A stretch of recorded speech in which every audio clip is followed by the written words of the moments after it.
ಹೇಗಿದೆ ನನ್ನ ಮಗಳು ಡ್ರೆಸ್? ಹೇಗಿದೆ ಸಾನು, ನಿನ್ಗೆ ಇಷ್ಟನಾ?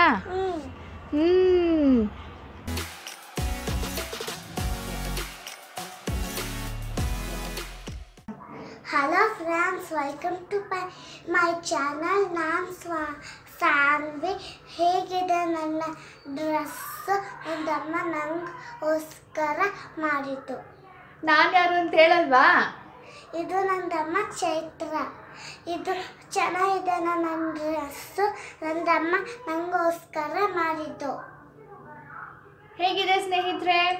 ನೀವು ನನ್ನ ಸ್ಯಾರಿ ಕಲೆಕ್ಷನ್ನ ನೋಡಿದಾಗ ಕೇಳಿದ್ರಿ, ಆ ಬ್ಲೌಸ್ನ ನೋಡಿಬಿಟ್ಟು ನಾನೇ ವರ್ಕ್ ಮಾಡಿರೋದು ಅಂತ ಹೇಳಿದಾಗ ಆ ಥರ ಹೇಗೆ ಮಾಡೋದು ತೋರಿಸಿ ಅಂತ ಕೇಳಿದ್ರಿ.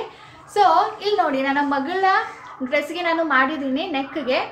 ಇದೇ ಥರ ನೀವು ನಿಮ್ಮ ಬ್ಲೌಸ್ಗೂ ಕೂಡ ಮಾಡ್ಕೊಳ್ಬೋದು. ಅಂದರೆ ಸ್ಲೀವ್ಸ್ಗೆ, ಬ್ಯಾಕ್ಗೆ, ಫ್ರಂಟ್ಗೆ ಮಿರರ್ ವರ್ಕ್. ಇದು ನೋಡಿ, ಒಳಗಡೆ ಇಲ್ಲಿ ಮಿರರ್ ವರ್ಕ್ ಇದೆ. ಇದು ಸ್ಟೋನು, ಇದು ಬಾಲ್ ಚೈನ್, ಇದು stone chain, mirror work, silk ಥ್ರೆಡ್ಡಲ್ಲಿ ವರ್ಕ್ ಮಾಡಿರೋದು. ಎಷ್ಟು ಚೆನ್ನಾಗಿ ಕಾಣ್ತಾ ಇದೆಯಲ್ಲ, ನನಗಂತೂ ತುಂಬಾ ಇಷ್ಟ ಆಯಿತು. ನೀವು ಕೂಡ ನಿಮ್ಮ ಬ್ಲೌಸ್ಗೆ ಈ ಥರ ಮಾಡ್ಕೊಳ್ಬೋದು. ಹಿಂದೆ ನಾಟ್ಗೆ ಕೂಡ ಡಿಸೈನ್ ಮಾಡಿದ್ದೀನಿ ನೋಡಿ. ಇದರಲ್ಲೂ ಮಿರರ್ ವರ್ಕ್ ಮಾಡಿ same ball chain and stone ಚೈನ ಹಾಕ್ಬಿಟ್ಟು ಮಾಡಿರೋದು. ನನ್ನ ಮಗಳಿಗಂತೂ ಈ ಡ್ರೆಸ್ ತುಂಬಾ ಇಷ್ಟ ಆಗಿದೆ. ನನಗೆ ಕಟ್ಟಿಂಗು ಸ್ಟಿಚಿಂಗು ಸ್ವಲ್ಪ ಬರುತ್ತೆ ಅಷ್ಟೇ, ನಾನಂದರೆ ಕಲ್ತಿಲ್ಲ. ಬಟ್ ನನಗೆ ತುಂಬಾ ಇಷ್ಟ ಮಾಡೋದಕ್ಕೆ. ಹಾಗಾಗಿ ನನ್ನ ಮಗಳಿಗೆ ಅವಾಗ ಮಾಡ್ತಾ ಇರ್ತೀನಿ. ಈಗ ಹಬ್ಬಕ್ಕೆ ಒಂದು ಮಾಡಿದ್ದೀನಿ. ಆ ಎಂಬ್ರಾಯ್ಡ್ರಿನ ಹೇಗೆ ಮಾಡೋದು ಅಂತ ನನಗೆ ತೋರಿಸ್ತೀನಿ. ಅದರ ಮುಂಚೆ ನನ್ನ ಈ ವಿಡಿಯೋನ ಯಾರಾದರೂ ಸಬ್ಸ್ಕ್ರೈಬ್ ಮಾಡದೆ ನೋಡ್ತಾ ಇದ್ದರೆ ಪ್ಲೀಸ್ ಸಬ್ಸ್ಕ್ರೈಬ್ ಮಾಡ್ಕೊಳ್ಳಿ. ಹಾಗೂ ಇಷ್ಟ ಆದರೆ ಲೈಕ್ ಕೂಡ ಮಾಡಿ. ನಿಮ್ಮ ಲೈಕ್ ಮತ್ತು ಸಬ್ಸ್ಕ್ರಿಪ್ಷನ್ನ ನೋಡಿದಾಗ ನನಗೆ ತುಂಬ ಖುಷಿಯಾಗುತ್ತೆ ಮುಂದಿನ ವೀಡಿಯೋಸ್ಗಳನ್ನ ಮಾಡೋದಕ್ಕೆ.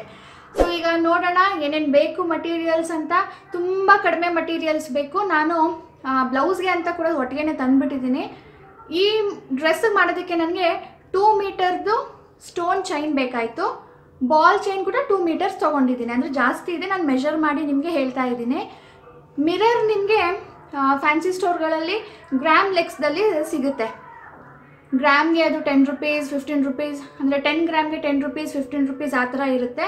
Size by size rate change ಆಗುತ್ತೆ, ನೀವು ನೋಡಿಬಿಟ್ಟು ತೊಗೊಳ್ಬೋದು. ಬಾಕಿದೆಲ್ಲನೂ ಕೂಡ ಫ್ಯಾನ್ಸಿ ಸ್ಟೋರಲ್ಲಿ ಸಿಗುತ್ತೆ, ತುಂಬಾ ಕಡಿಮೆ. ಇಷ್ಟು ವರ್ಕ್ ಮಾಡೋದಕ್ಕೆ ನಮಗೆ ಜಾಸ್ತಿ ಏನೋ ಖರ್ಚಾಗಿಲ್ಲ. ಸೊ ತುಂಬಾ ಈಸಿ, ತುಂಬಾ ಚೆನ್ನಾಗಿ ಕಾಣುತ್ತೆ. ನನಗಂತೂ ತುಂಬಾ ಇಷ್ಟ ಆಗಿಬಿಟ್ಟಿದೆ ಅದು. ನಿಮಗೂ ಕೂಡ ತೋರಿಸ್ತಾ ಇದ್ದೀನಿ, ತುಂಬಾ ಈಸಿಯಾಗಿ ಮಾಡ್ಕೊಳ್ಬೋದು. ಈಗ ಏನೇನು ಬೇಕು ಅಂತ ನೋಡೋಣ.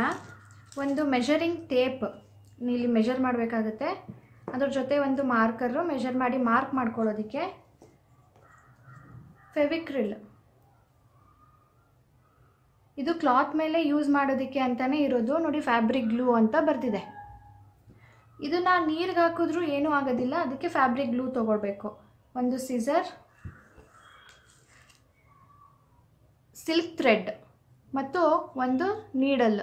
ಇದು ಮಾಮೂಲಿ ಚಿಕ್ಕದು ಬರುತ್ತೆ ನೋಡಿ, ಸಣ್ಣದು ಹೆಮ್ಮಿಂಗಿಗೆಲ್ಲ, ಅದಕ್ಕಿಂತ ದೊಡ್ಡದಿದೆ ಸ್ವಲ್ಪ, ಅದು ತುಂಬಾ ಸಣ್ಣ ಆಗುತ್ತೆ. ಒಂದು ಟೂತ್ ಪಿಕ್, ನಾವು ಇದನ್ನು ಚೈನ್ ಎಲ್ಲ ಅಂಟಿಸಿದ ಮೇಲೆ ಕರೆಕ್ಟ್ ಮಾಡ್ಕೊಳ್ಳೋದಕ್ಕೆ. ಹಾಗೂ ಸ್ಟೋನ್ ಚೈನ್, ಇದು ಬಾಲ್ ಚೈನ್, ಇದು ಮಿರರ್. ನಾವು ಮಿರರ್ ವರ್ಕ್ ಮಾಡ್ತಾ ಇರೋದ್ರಿಂದ ಇದು ಪ್ಲಾಸ್ಟಿಕ್ದು.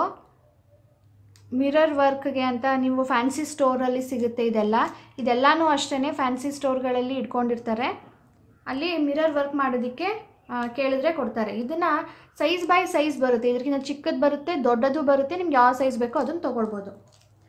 ಈಗ ಫಸ್ಟ್ ನಾವಿಲ್ಲಿ ಒಂದು ಬಾಲ್ ಚೈನ್ ಹಾಕಬೇಕು. ಅದಕ್ಕೆ ಎಷ್ಟು ಜಾಗ ಬೇಕು ಅಂತ ನೋಡ್ಕೊಳ್ಬೇಕು. ನಾನು ಇಷ್ಟಕ್ಕೆ ಹಾಕ್ತೀನಿ. ಇಲ್ಲಿ ಒಂದು ಮಾರ್ಕ್ ಮಾಡ್ತೀನಿ ಮಾರ್ಕರಲ್ಲಿ.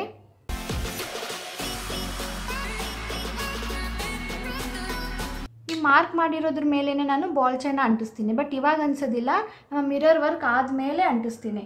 ಇವಾಗ ಅಂಟಿಸ್ಬಿಟ್ರೆ ಅದನ್ನು ಒಣಗೋ ತನಕ ಕಾಯಬೇಕಾಗುತ್ತೆ. ಈಗ ನೆಕ್ಸ್ಟ್ ಇಲ್ಲಿಂದ ಮಿಡಲ್ ಪಾಯಿಂಟ್ ತೊಗೊಳ್ಬೇಕು. ಮಿಡಲಿಂದ ನಾವು ಮಿರರ್ ವರ್ಕ್ನ ಶುರು ಮಾಡೋಣ. ಇಲ್ಲಿ ನೋಡಿ 26 ಸೆಂಟಿಮೀಟರ್ ಇದೆ. 26ಅಲ್ಲಿ ಹಾಫ್ ಅಂದರೆ 13 ಬರುತ್ತೆ. ಇದು ನಮ್ಮ ಮಿಡಲ್ ಪಾಯಿಂಟ್. ಇಲ್ಲಿಂದ ನಾವು ಒಂದು ಮಿರರ್ನ ಮಧ್ಯಕ್ಕೆ ಪ್ಲೇಸ್ ಮಾಡಿದ್ರೆ ಅದ್ರ ಪಕ್ಕ ಮಿರರ್ಗೆ ಎಷ್ಟು ಗ್ಯಾಪ್ ಬೇಕು ಅಂತ ನಾವು ಮೆಷರ್ ಮಾಡ್ಕೊಳ್ಬೇಕು. 2 ಸೆಂಟಿಮೀಟ್ರಲ್ಲಿ ಒಂದೊಂದನ್ನ ಕೂರಿಸ್ತೀನಿ. ಇಲ್ಲಿಂದ 2 ಸೆಂಟಿಮೀಟರ್ ನೋಡಿ, ಹೀಗೆ ಅಲ್ಲೊಂದು ಮಿಡಲಲ್ಲಿ, ಅದ್ರ ಪಕ್ಕ ಇನ್ನೊಂದು, ಹೀಗೆ ಇದ್ರ ಸುತ್ತ ಒಂದು ಬಾಲ್ ಬರುತ್ತೆ, ಒಂದು ನಮ್ಮ ಥ್ರೆಡ್ಡಲ್ಲಿ ಒಂದು ಡಿಸೈನ್ ಬರುತ್ತೆ, ಬಾಲ್ ಬರುತ್ತೆ, ಮಧ್ಯ ಒಂದು ಲೈನ್ ಬರುತ್ತೆ ನೋಡಿ. 2 ಸೆಂಟಿಮೀಟರ್ಸ್ಗೆ ಒಂದೊಂದು ಮಾರ್ಕ್ ಮಾಡ್ಕೊಳ್ತೀನಿ.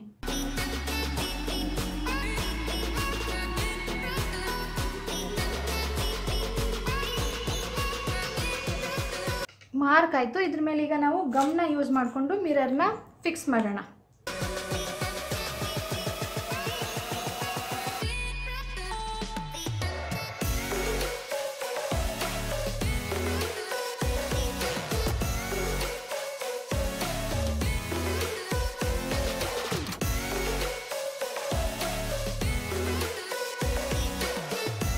ಈಗ ಎಲ್ಲ ಅಂಟಿಸಾಯಿತು.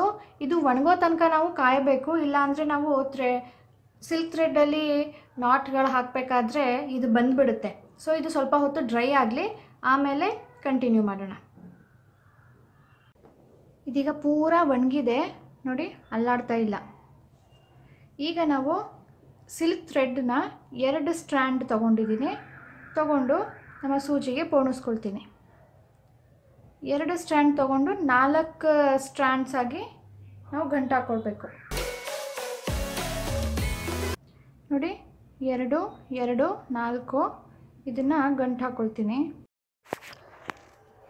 ಗಂಟು ಹಾಕಾದ್ಮೇಲೆ ಒಳಗಡೆಯಿಂದ ಸೂಜಿನ ಮಿರರ್ ಪಕ್ಕಾನೇ ತೊಗೊಳ್ಬೇಕು.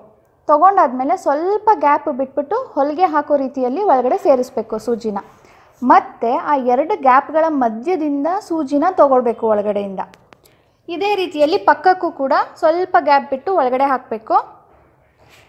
ಮತ್ತು ಒಳಗಡೆಯಿಂದ ಮೇಲ್ಗಡೆ ತೊಗೊಳ್ಬೇಕು. ಹೇಗೆ ಅಂದರೆ ಅದು 2ರ ಮಧ್ಯದಿಂದ, ಸೆಂಟರ್ ಪಾಯಿಂಟಿಂದ ತೊಗೊಳ್ಬೇಕು. ಮಿರರ್ನ ತುಂಬ ಹತ್ತಿರನೇ ಹಾಕ್ಕೊಳ್ಬೇಕು. ಸೂಜಿನ ಒಳಗಡೆ ಆಗಲಿ, ಒಳಗಡೆಯಿಂದ ಮೇಲ್ಗಡೆ ಎತ್ಕೊಳ್ಳೋದಾಗಲಿ. ತುಂಬ ದೂರ ಹಾಕ್ಬಿಟ್ರೆ ಚೆನ್ನಾಗಿರೋದಿಲ್ಲ. ಹಾಗೆಯೇ ನಾವು ಹೊಲಿಗೆ ಹಾಕಬೇಕಾದ್ರೆ ಮಿರರ್ ಮಧ್ಯಕ್ಕೆ ಬರಬಾರ್ದು, ದಾರ ಆದಷ್ಟು ಎಡ್ಜಲ್ಲೇ ಬರೋ ಅಷ್ಟು ಮಾತ್ರ ಗ್ಯಾಪ್ ಇರಬೇಕು. ಮಧ್ಯ ಬರುತ್ತೆ ಅಂದ್ಬಿಟ್ಟು ತುಂಬ ಸೈಡ್ಗೂ ತುಂಬ ಸಣ್ಣ ಸಣ್ಣ ಹೊಲಿಗೆ ಹಾಕಬೇಡಿ. ಅದರಿಂದ ಏನಾಗುತ್ತೆ, ಮಿರರ್ ಕೆಳಗಡೆ ಹೊರಟೋಗುತ್ತೆ, ನಮ್ಮ ಹೊಲಿಗೆ ಕಾಣೋದೇ ಇಲ್ಲ ಆಮೇಲೆ ಮಿರರ್ ಕೆಳಗಡೆ ಹೋದರೆ. ಅದಕ್ಕೆ ನೀವು 2 ಸಾರಿ ಪ್ರಾಕ್ಟೀಸ್ ಮಾಡಿ. ಒಂದು 2 ಮಿರರ್ನ ರಫ್ ಒಂದು ಬಟ್ಟೆ ಮೇಲೆ ಹಾಕಿ ಟ್ರೈ ಮಾಡಿ. ಫಾರ್ ಶ್ಯೂರ್ ನಿಮಗೆ ಗೊತ್ತಾಗ್ಬಿಡುತ್ತೆ ಎಷ್ಟು ಗ್ಯಾಪಲ್ಲಿ ನಾವು ಹೊಲಿಗೆನ ಹಾಕಬೇಕು ಅಂತ. ಜಸ್ಟ್ ಎಡ್ಜಸ್ಸು ಮಿರರ್ ಮೇಲೆ ಬರಬೇಕು ಅಷ್ಟೇ. ತುಂಬಾ ಈಸಿ. ನಾನು ಈ ಥರ ಒಂದು ನಮ್ಮ ಅಮ್ಮನಿಗೆ ಸ್ಯಾರಿ ಮಾಡಿಕೊಟ್ಟಿದ್ದೆ ತುಂಬ ದಿನಗಳ ಹಿಂದೆ. ಈಗ ಅದೇ ರೀತಿಯಲ್ಲಿ ನನ್ನ ಮಗಳಿಗೆ ಡ್ರೆಸ್ ಮಾಡ್ತಾಯಿದ್ದೀನಿ. ಎಲ್ಲ ಕೊನೆಯಲ್ಲಿ ಒಂದು ರೌಂಡ್ ಬಂದ ಮೇಲೆ ನಾನು 2 ರೌಂಡ್ ಹಾಕ್ತಾಯಿದ್ದೀನಿ. ಅಂದರೆ ಹಾಕಿರೋದ್ರ ಮೇಲೇ ಇನ್ನೂ ಒಂದು, ಯಾಕಂದರೆ ಡಾರ್ಕಾಗಿ ಕಾಣಲಿ ದಾರ ಅಂತ. ಬ್ಲೂ ಕಲರ್ ಇದೆ, ಅದ್ರ ಮೇಲೆ ಗ್ರೀನ್ ಹಾಕ್ತಾಯಿದ್ದೀನಿ. ಸ್ವಲ್ಪ ಲೈಟ್ ಅನಿಸ್ತಾ ಇದೆ. ಅದಕ್ಕೆ 2 ರೌಂಡ್ ಹಾಕಿದಾಗ ನಿಮಗೆ ಥಿಕ್ಕಾಗಿ ಚೆನ್ನಾಗಿ ಕಾಣುತ್ತೆ. ಅದಕ್ಕೆ ನಾನು ಸೇಮ್ ವೇಯಲ್ಲಿ 2 ಸಾರಿ 2 ರೌಂಡ್ನ ಹಾಕ್ತಾಯಿದ್ದೀನಿ. ಆದಮೇಲೆ ಹಿಂದ್ಗಡೆ ಗಂಟು ಹಾಕಬೇಕಾದ್ರೆ ಏನು ಮಾಡಬೇಕು, ಎಡ್ಜಲ್ಲಿ ಗಂಟು ಹಾಕಬೇಡಿ. ಎಡ್ಜಲ್ಲಿ ಹಾಕಿದಾಗ ನಿಮಗೆ ಬಾಲ್ ಚೈನ್ ಸ್ಟಿಕ್ ಮಾಡೋದಕ್ಕೆ ಕಷ್ಟ ಆಗುತ್ತೆ. ಅದಕ್ಕೆ ಏನು ಮಾಡಿ, 2ರ ಮಧ್ಯ ಅಂದರೆ ಮಿರರ್ ಮಧ್ಯ ಬರಬೇಕು ಗಂಟು, ಆ ಥರ ಗಂಟು ಹಾಕ್ಕೊಳ್ಳಿ.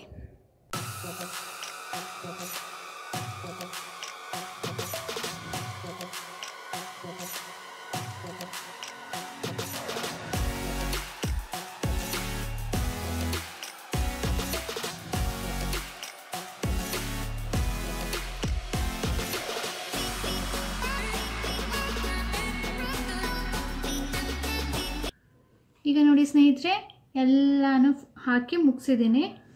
ಈಗ ಇದಕ್ಕೆ ಗಮ್ ಹಚ್ಕೊಳ್ಳೋಣ ಸರೌಂಡಿಂಗ್ಗೆ. ಇದು ಕೂಡ ಆ ಮಿರರ್ ಪಕ್ಕನೇ ಬರಬೇಕು. ಇದನ್ನು ಅದರ ಮೇಲೆ ಹಾಕೋಣ.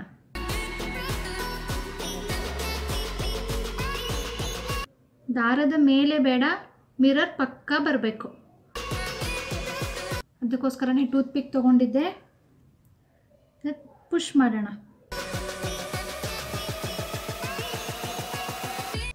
ನೋಡಿ, ಕಟ್ ಮಾಡ್ಕೊಳ್ಳೋಣ. ಈಗ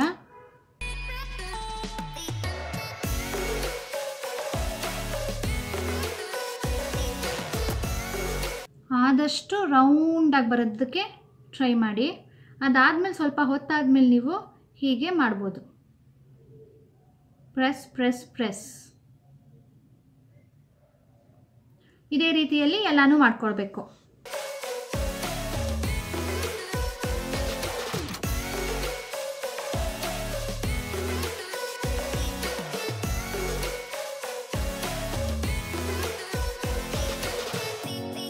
ಎಷ್ಟು ಈಸಿ ಅಲ್ವಾ? ಇದೇ ಥರ ಎಲ್ಲನೂ ಕಂಪ್ಲೀಟ್ ಮಾಡ್ಕೊಳ್ಳೋಣ. ಎಲ್ಲದಕ್ಕೂ ಬಾಲ್ ಚೈನ್ ಹಾಕಿ ಆಯಿತು. ಈಗ ಈ ಬಾರ್ಡರ್ಗೆ ಹಾಕ್ಕೊಳ್ಳೋಣ ಸೇಮ್ ಬಾಲ್ ಚೈನ್. ಅದಕ್ಕೆ ಗಮ್,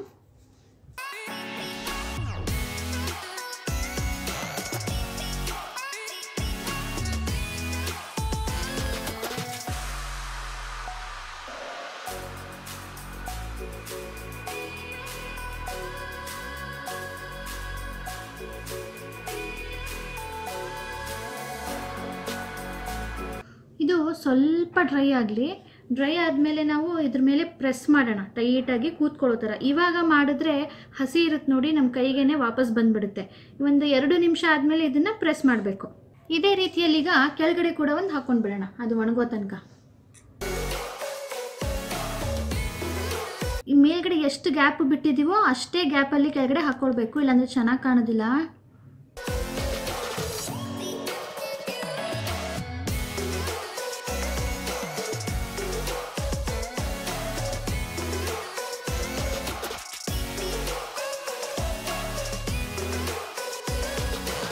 ಇದು ಆಯಿತು. ಈಗ 2 ಒಣಗಲಿ, ಮಧ್ಯ ಡಿಸೈನ್ ಮಾಡೋದನ್ನು ತೋರಿಸ್ತೀನಿ. ಈಗ ಸ್ಟೋನ್ ಚೈನ್ನ ಹಾಕೋಣ. ಅದ್ರ ಪಕ್ಕನೇ ನಾವಿಲ್ಲಿ ಹಾಕಿದ್ದೀವಲ್ಲ ಬಾಲ್ ಚೈನ್, ಅದ್ರ ಪಕ್ಕ ಅದಕ್ಕೆ ಇನ್ನೊಮ್ಮೆ ಗಮ್ ಹಾಕ್ಕೊಳ್ಬೇಕು.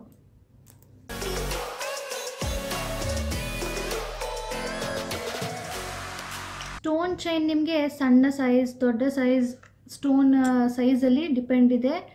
ಡಿಫ್ರೆಂಟ್ ಇದೆ. ನಿಮ್ಗೆ ಯಾವುದು ಇಷ್ಟ ಆಗುತ್ತೋ ಅದನ್ನು ತರ್ಬೋದು. ಸಿಂಪಲ್ ಡಿಸೈನ್ ಸಣ್ಣದಾಗಿ ಸಾಕು ಅಂದರೆ ಇದಕ್ಕಿಂತ ಸಣ್ಣದು ಸಿಗುತ್ತೆ, ಇಲ್ಲ ಈ ಥರ ದಪ್ಪದ್ದು ತೊಗೊಂಡು ಬಂದು ಹಾಕ್ಕೊಳ್ಬೋದು. ಇದು ಬಾಲ್ ಚೈನ್ ಅಷ್ಟು ಈಸಿಯಾಗಿ ಬರೋಲ್ಲ, ಯಾಕಂದರೆ ಟ್ವಿಸ್ಟ್ ಆಗಿಬಿಡುತ್ತೆ.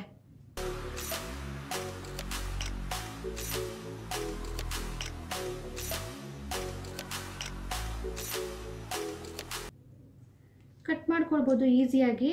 ಈ ಥರ ಇಟ್ಬಿಟ್ಟು ಕಟ್ ಆಗುತ್ತೆ.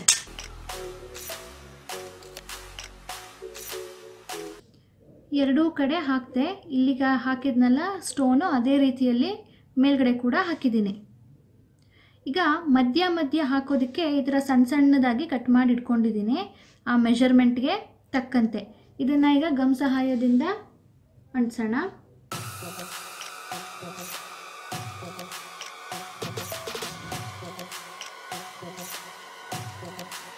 ಆದಷ್ಟು ಸ್ಟ್ರೇಟಾಗಿ ಬರಲಿ. ಇದನ್ನು ಕೂಡ ಸ್ವಲ್ಪ ಒಂದು 2-3 ನಿಮಿಷ ಆದಮೇಲೆ ಪ್ರೆಸ್ ಮಾಡಿದಾಗ ಸ್ಟ್ರೇಟು ಹಾಗೂ ನಿಮ್ಗೆ ಯಾವ ಶೇಪ್ ಬೇಕೋ ಆ ಶೇಪ್ನ ಕೊಡ್ಕೊಳ್ಬೋದು. ಈಗ ಸ್ವಲ್ಪ ಸದ್ಯಕ್ಕೆ ಅನ್ಸಿರಿ ಸಾಕು, ಬಟ್ ಫುಲ್ ಡ್ರೈ ಆಗೋ ಮುಂಚೆ ನೀವು ಒಂದ್ಸರಿ ಶೇಪ್ ಕೊಡಬೇಕು.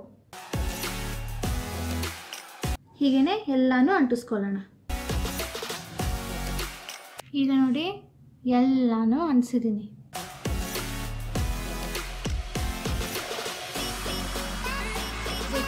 ಎಷ್ಟು ಚೆನ್ನಾಗಿ ಕಾಣ್ತಾ ಇದೆ ಅಲ್ವಾ? ತುಂಬಾ ಸಿಂಪಲ್.